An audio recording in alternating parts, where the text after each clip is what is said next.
A cruz é sem dúvida o símbolo mais reconhecido na história. Antes de Jesus morrer, sua própria menção trazia à mente sentimentos de punição, tortura e morte. Mas desde aquele dia, ao olhar a cruz, vemos um novo significado. Que Deus amou tanto o mundo que deu o seu Filho unigênito. Quem crer nele terá a vida eterna.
Você pode imaginar como foi para Maria, Pedro e João, para todos aqueles que testemunharam a evidência inconfundível da ressurreição naquele dia?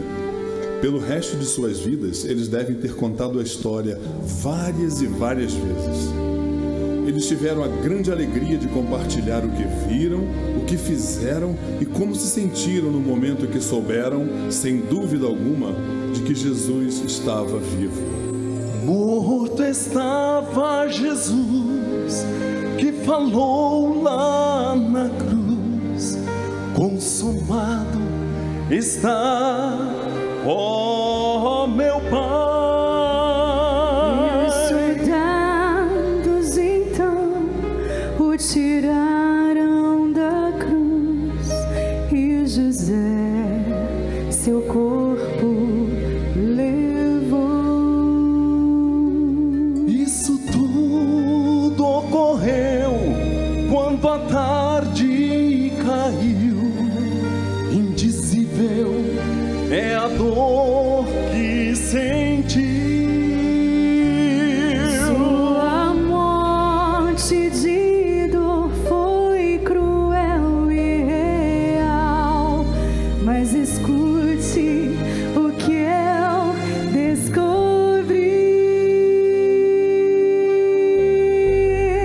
Meu Cristo vive,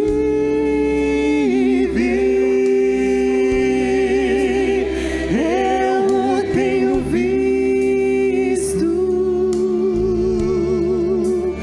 Meu Cristo vive, precioso Salvador. Sim, eu sei que tudo fez por mim.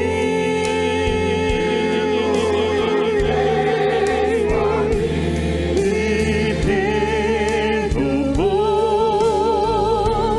o meu viver, pois todo meu pecar Jesus já perdoou. Meu Cristo vive, desde então o meu viver mudou.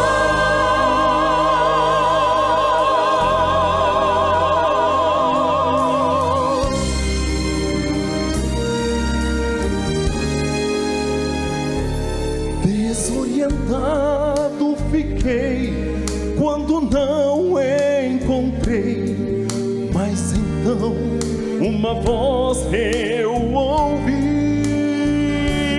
Tão suave e gentil a dizer-me assim: Eis-me aqui, viva estou, eis-me aqui. Meu Cristo vive,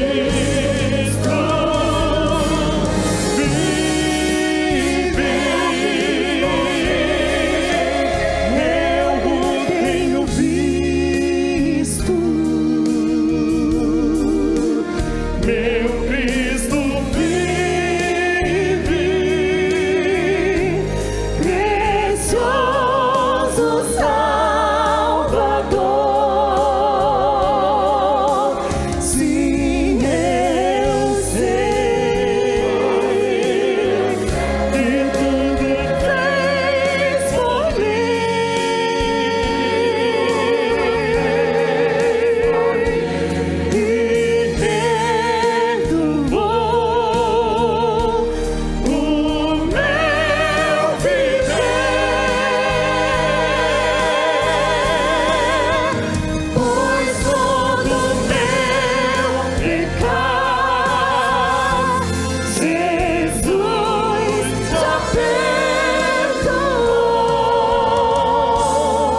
maravilhoso saber que Deus nos ama tanto que construiu uma estrada para a salvação.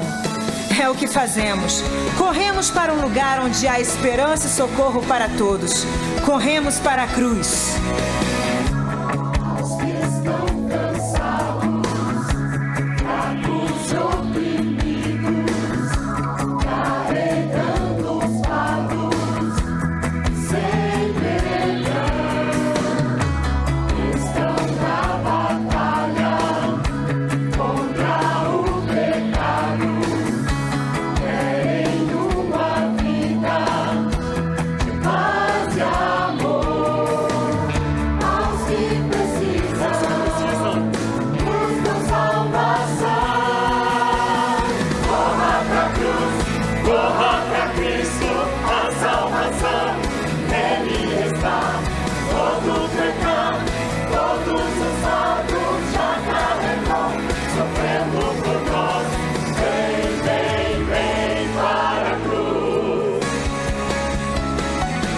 Vem para a cruz.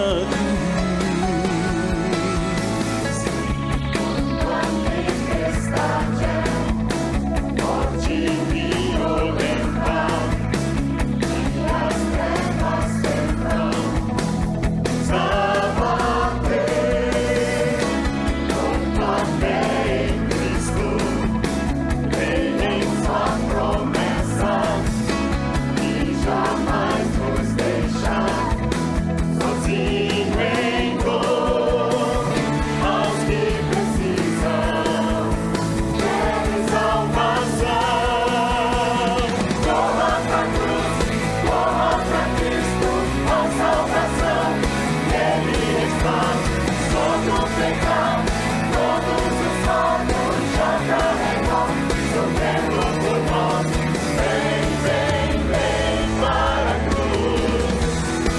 Através da cruz de Cristo, busquem salvação. Através de Cristo, há perdão e graça, e pelo seu sangue, a libertação. Através de Cristo, há perdão e graça, e pelo seu sangue, a libertação.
Corra pra cruz.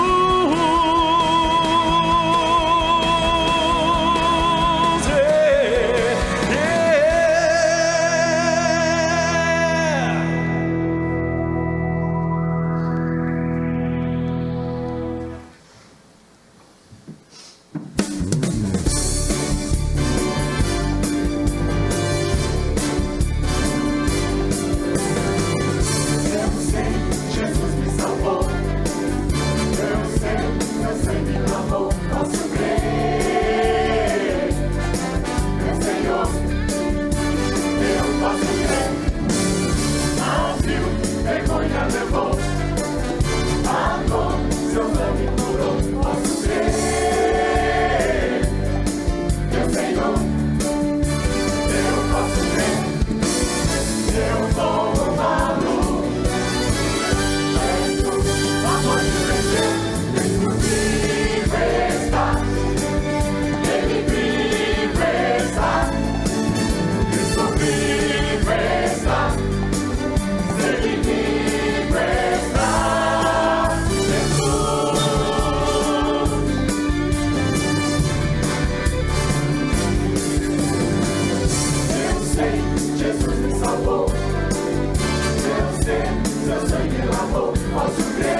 Amém.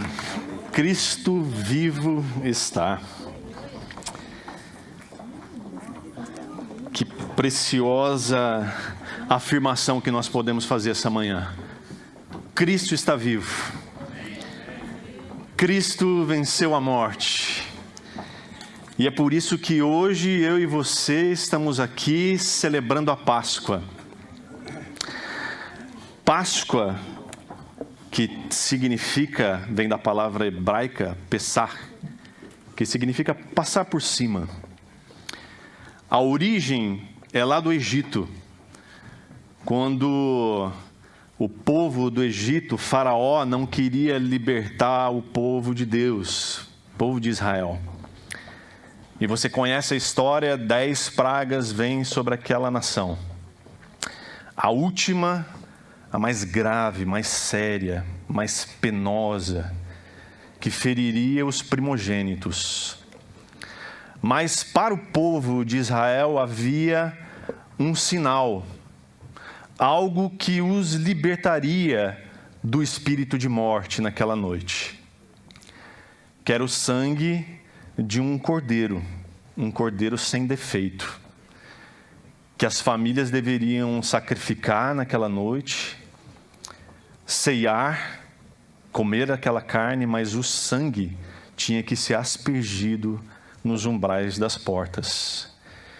Esse sangue era o sinal para que o espírito de morte pulasse aquela casa, pulasse aquela família e não atingisse aqueles primogênitos. Esse foi o sinal de Deus para apontar o que viria muitos anos depois, com a vinda de um outro cordeiro. João Batista o chama de Cordeiro de Deus, que tira o pecado do mundo. Mas a palavra também diz que ele era a palavra, que ele era o verbo. E esse verbo se faz carne e passa a habitar entre nós. Filipenses capítulo 2 diz que ele era Deus. E ele não se importou com ser igual a Deus, mas se esvaziou de toda a sua glória e se tornou servo. E viveu entre nós. E ele passa 3 anos ensinando os seus discípulos como eles deveriam fazer, como as coisas deveriam acontecer. E chega na última semana, a Semana Santa. Domingo passado nós cantamos aqui sobre esse domingo, onde Jesus entra montado num jumentinho em Jerusalém. E quando ele entra montado num jumentinho, a multidão o ovaciona. E eles dizem: Hosana a Deus nas alturas, bendito é o Rei de Israel, bendito é aquele que vem em nome do Senhor, abanando galhos de palmeiras. Então Jesus entra triunfante em Jerusalém. Mas a gente se pergunta, como assim? Ele entra triunfante num domingo, mas na sexta fazem tudo aquilo com ele? Sim, porque o povo achava que ele era um líder, que na verdade ele não era. O povo achava que ele era um rei, que na verdade ele não era. Assim como muitas vezes eu e você elegemos para nós líderes, reis, governantes, que não são o Salvador. Na quinta-feira, Jesus reúne os seus discípulos numa casa, lava os pés dos seus discípulos e com isso ele ensina que a autoridade de Jesus é no serviço, é servindo uns aos outros, mesmo aqueles que daqui a pouco iriam traí-lo, iriam abandoná-lo e iriam negá-lo. Mesmo assim, ele lava os seus pés e ele serve. Então ele pega do pão e do cálice e ele dá graças. Ele agradece a Deus. não pelo que está sobre a mesa, mas sobre o que está ao redor dela. Seus discípulos, seus amigos. Então ele tem a última ceia com eles. Mas ele diz: olha, está chegando o momento do fim. E alguma coisa ruim vai me acontecer, mas olha, fiquem calmos, fiquem tranquilos. Para onde eu vou preparar um lugar para vocês. Porque na casa do meu pai há muitas moradas. E aí Tomé pergunta: mas como assim, Jesus? Nós não sabemos o caminho. Jesus diz para ele assim: vim, você sabe. Porque eu sou o caminho, eu sou a verdade e eu sou a vida. Mas mesmo assim o coração deles estava aflito. Porque naquela madrugada Jesus foi traído com um beijo. E ele foi pego. Ele foi humilhado. Cuspiram no rosto de Jesus. Bateram no rosto dele. Colocaram uma coroa de espinhos na cabeça dele. Pregaram Jesus numa cruz. Depois de pregá-lo numa cruz, já sem vida, cravaram uma lança no lado dele. E depois de morto, colocaram no sepulcro. E depois colocaram ainda uma pedra para lacrar aquele sepulcro. O sábado foi de tristeza. Foi de angústia, foi de medo. Aqueles discípulos que investiram 3 anos da sua vida com aquele mestre, com aquele Senhor que operava sinais, que operava maravilhas e que inclusive ressuscitava mortos, agora está numa tumba, está morto. E posso imaginar a angústia daqueles homens e mulheres trancados naquele lugar com medo, porque se fizeram isso com o meu mestre, vão fazer isso também comigo. E às vezes é essa sensação que você temos quando as aflições batem na nossa porta. Quando o medo e a dúvida tomam conta do nosso coração. Quando a angústia começa a rodear a nossa vida e fazer com que a gente duvide de que Deus, Jesus Cristo, esse por quem nós cantamos agora, dizendo alegremente que vivo está, será que Ele está mesmo vivo? Porque se Ele está vivo, por que eu sofro? Por que dói? Por que eu estou angustiado? Aqueles homens e mulheres estavam ali trancados com medo, aflitos. No domingo de manhã, ainda escuro, acontece o que eu quero ler para você em Mateus capítulo 28. Diz assim: depois do sábado, no primeiro dia da semana, bem cedo, Maria Madalena e a outra Maria foram visitar o túmulo. De repente, houve um grande terremoto, pois um anjo do Senhor desceu do céu, rolou a pedra da entrada e sentou-se sobre ela. Seu rosto brilhava como um relâmpago, e suas roupas eram brancas como a neve. Quando os guardas viram o anjo, tremeram de medo e caíram desmaiados como mortos. Então o anjo falou com as mulheres: não tenham medo, disse ele. Sei que vocês procuram Jesus que foi crucificado. Ele não está aqui. Ressuscitou, como tinha dito que aconteceria. Venham, veja onde o seu corpo estava. Agora vão depressa e contem aos discípulos que ele ressuscitou e que vai adiante de vocês para a Galiléia. Lá vocês o verão. Lembre-se do que eu lhes disse. As mulheres saíram apressadas do túmulo e assustadas, mas cheias de alegria, correram para transmitir aos discípulos a mensagem do anjo. No caminho, Jesus as encontrou e as cumprimentou. Elas correram para ele, abraçaram os seus pés e o adoraram. Então Jesus lhes disse: não tenham medo. Vão e digam aos meus irmãos que se dirijam a Galiléia. Lá eles me verão. Que passagem preciosa. As mulheres estavam indo para o túmulo cumprir um ritual que se faz com os mortos. Ungir um corpo, ungir um cadáver, porque no coração delas tudo estava terminado. O que restava era ungir o corpo. Como muitas vezes na tradição que nós temos de visitar um cemitério para cuidar do túmulo, para colocar talvez uma flor. Outras religiões depositam ali uma vela.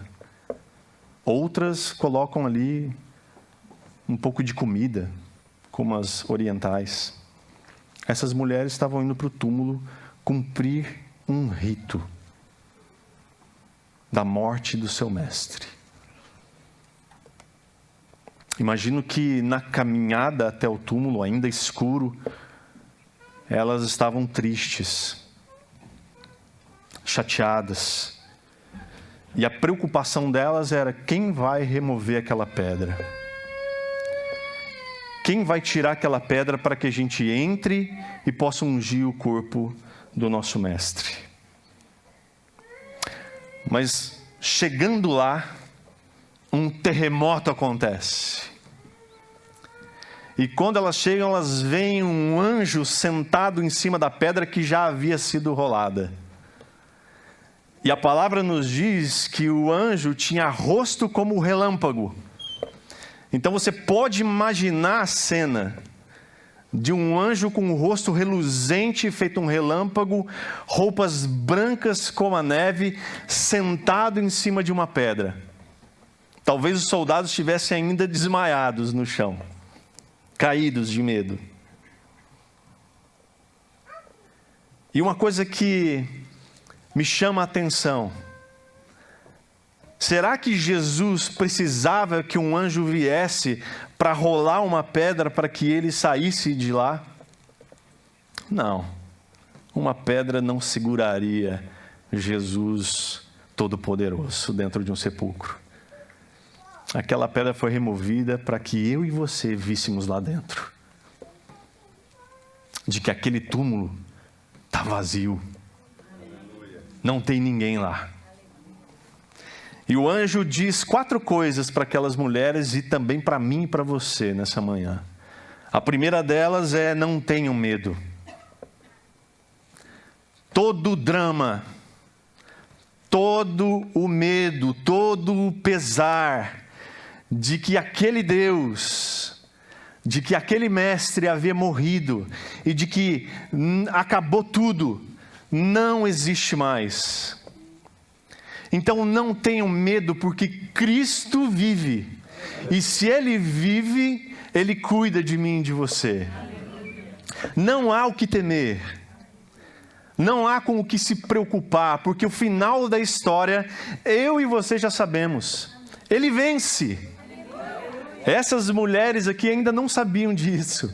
Nem os seus discípulos com medo lá dentro. Mas eu e você sabemos que a vitória é do Senhor. Amém. A segunda coisa que Jesus diz, que o anjo diz é: Ele não está aqui. Em Lucas nós lemos: por que vocês procuram o que vive entre os mortos? Muitas vezes é o que nós fazemos. Nós procuramos Jesus em coisas que eu e você podemos tocar, em coisas que eu e você podemos palpar, em coisas que eu e você podemos ver. E nos apegamos a isso. Mas tudo isso que eu e você conhecemos, um dia vai passar. A única coisa que não vai passar é a palavra do nosso Senhor. E um dia Ele virá para nos buscar. Então, por que será que nós procuramos aquele que vive pelos séculos dos séculos, pela eternidade, entre as coisas que vão passar? Talvez essa pergunta do anjo, ou essa afirmação, ele não está aqui. Ele não faz parte desse reino natural. Ele não faz parte desse mundo terreno, passageiro e que um dia vai virar pó. Mas ele faz parte de um mundo sobrenatural, um mundo que é sobre o nosso mundo. E assim ele nos chama também de cidadãos do céu, onde a traça e a ferrugem não corroem.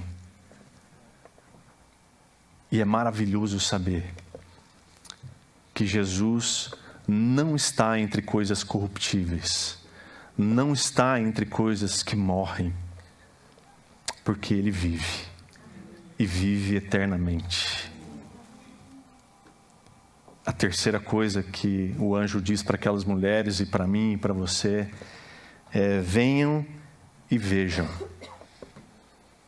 O anjo mostra o sepulcro vazio. Ele diz: venham, vejam. Vejam que ele não está mais aqui. Vejam o sepulcro vazio, porque é isso que vai servir de testemunho para vocês, de fé cristã, pelos séculos dos séculos, para todos sempre, até que Jesus venha. Continue dizendo: ele não está no sepulcro, o sepulcro está vazio. A gente costuma dizer toda Páscoa que o sepulcro está vazio, mas o trono está ocupado, e é verdade. Porque ele saiu daquele sepulcro para ocupar o trono de glória. Ele vive e governa. A quarta coisa que ele diz é: vão depressa e contem para os outros. Elas deveriam ver aquele túmulo vazio e correr para contar para quem quer que seja de que Cristo Jesus não estava morto e de que o sepulcro estava vazio e de que todo medo precisava agora ser dissipado. Que maravilhoso isso! Que coisa tremenda! Tiago Mates disse numa frase o seguinte: precisamos parar de reclamar das feridas que nos causaram e começar a proclamar as feridas que nos curaram. As feridas de Jesus naquela cruz, provocadas por aqueles soldados, provocadas pela minha e a sua mão, pelo meu e o seu pecado, também nos curam. Saram as nossas feridas, saram as nossas dores, saram as nossas amarguras, nos curam. Nos curam. Talvez você está olhando para mim e dizendo: por que ainda dói? Por que ainda sinto essa dor? Talvez porque nós precisamos entregá-las naquele que disse que na cruz do Calvário Ele levou sobre si todas as nossas dores, todas as nossas enfermidades. Talvez o que nós precisamos é fazer como essas mulheres, nos lançar aos seus pés e o adorar, crendo que Ele levou de verdade naquela cruz, todos os nossos pecados, todas as nossas dores, todas as nossas doenças, para que a gente tivesse o que Ele também prometeu, uma vida que vale a pena ser vivida, uma vida abundante, cheio de graça e cheio de paz. É por isso que a ressurreição de Jesus é o evento chave para a fé cristã. Primeiro porque Ele já havia dito que Ele ressuscitaria. Se você andar um pouquinho para trás, no capítulo 26 de Mateus, Ele diz para os seus discípulos: eu vou ressuscitar e depois vou encontrar vocês na Galileia. Às vezes nós nos esquecemos das palavras de Jesus.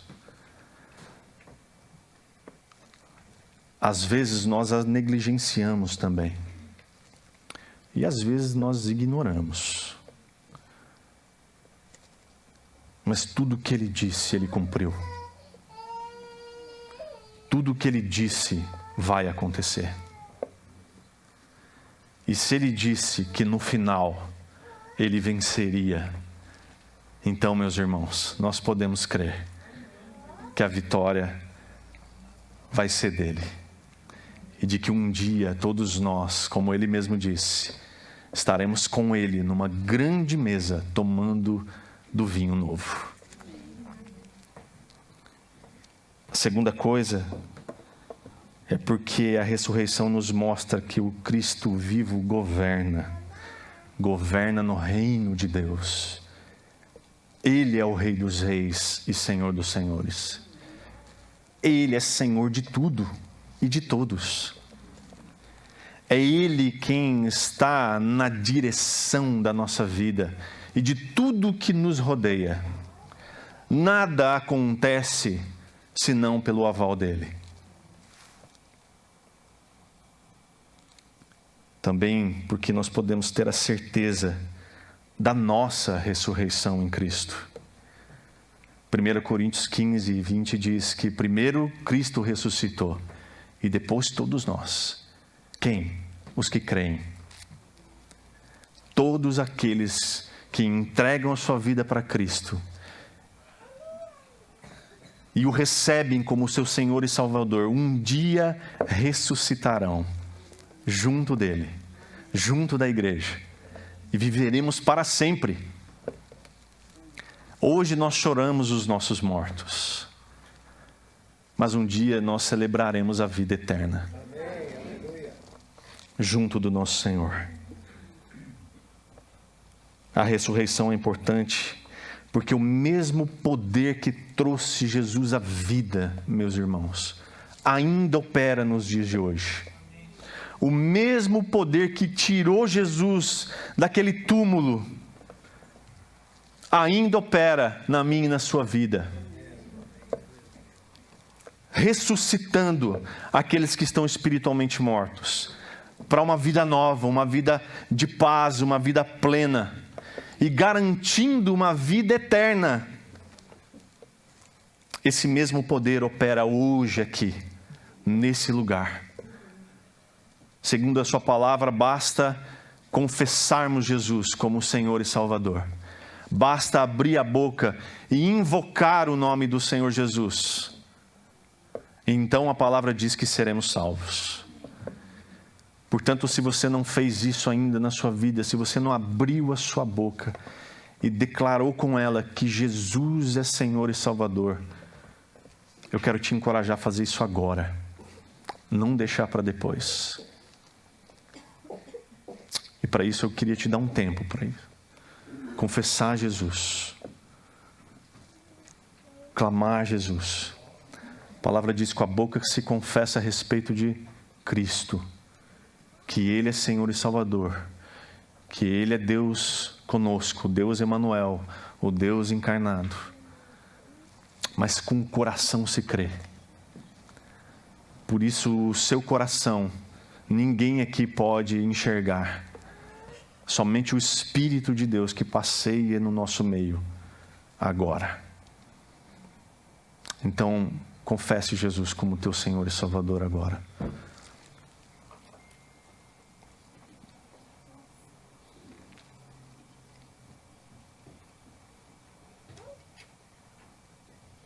Ore comigo. Senhor Jesus, nós cremos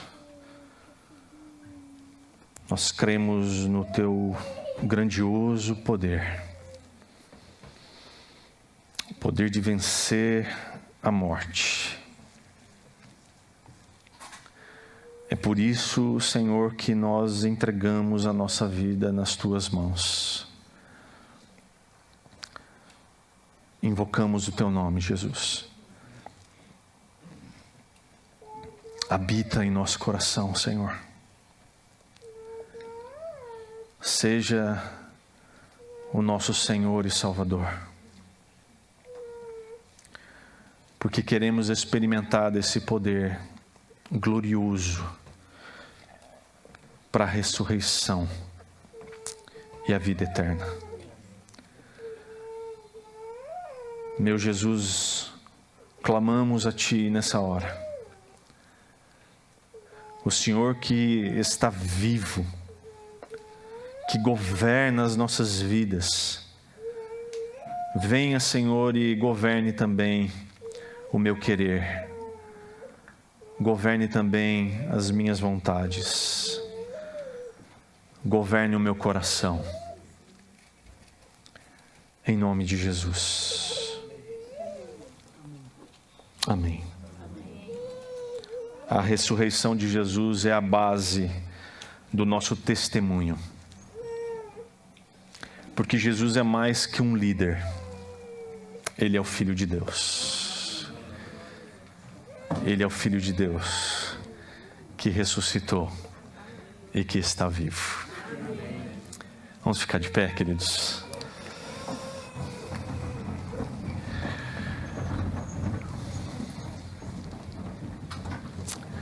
Você tem a oportunidade de, nesse almoço de Páscoa com a sua família, poder testemunhar a respeito de Jesus Cristo. O Deus que se esvaziou de toda a sua glória e habitou entre nós, e entregou a sua vida e permitiu que o seu corpo fosse moído e o seu sangue fosse derramado, para que o nosso pecado fosse perdoado. Quando o povo escolhe aquele homem criminoso para ser liberto no lugar de Jesus, aquele homem criminoso chamado Barrabás, sou eu e você. Nós somos Barrabás, porque Jesus tomou a cruz que era nossa. Era isso que eu e você tínhamos como pena pelos nossos pecados, a morte eterna. Mas Jesus levou sobre ele os nossos pecados e nos salvou para termos com ele e com o Pai a vida eterna. Pai, muito obrigado, Senhor, por essa manhã tão gloriosa, que ano após ano, Senhor, nós comemoramos.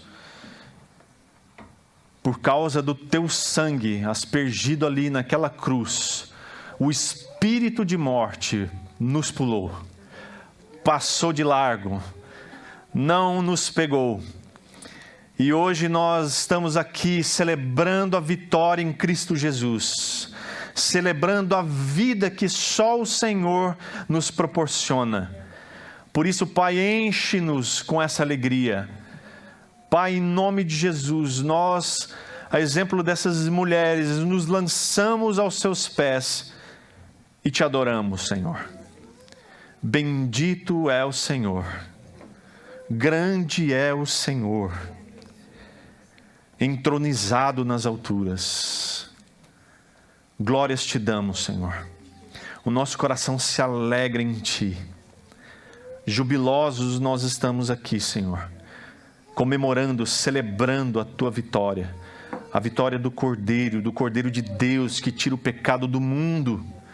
Não de um coelho, nem de chocolate, mas do Cordeiro de Deus que tira o pecado do mundo. Nós te glorificamos, Senhor, como igreja. Celebramos a tua vitória. Bendito seja o Senhor. Obrigado, meu Deus. Que o Senhor nos leve, Pai, em paz, cheios de alegria, às nossas casas. Que o amor de Deus nos mova a cada instante, a cada momento, Senhor, a continuar proclamando a tua vitória, Senhor. As feridas que nos curaram. Ó Deus, que a graça do teu Filho amado, que entregou sua vida por nós naquela cruz, nos constrange a cada dia, para que a gente possa se arrepender dos nossos pecados, Senhor, e desejar ardentemente, Senhor, estar ao teu lado, estar junto a ti, Senhor, e sermos cada vez mais parecidos com o Senhor. E que a comunhão do Espírito Santo nos proporcione a cada dia uma vida comunitária, vivendo nessa comunidade espiritual que é a igreja, suportando uns aos outros, amando uns aos outros, porque é assim que o mundo reconhece um verdadeiro discípulo de Jesus. É em nome de Jesus que nós oramos, Senhor. Amém, Senhor. Amém, queridos, que Deus abençoe você, que você tenha um ótimo domingo de Páscoa, cheio de graça, cheio de alegria, na presença das pessoas que você ama. Em nome de Jesus.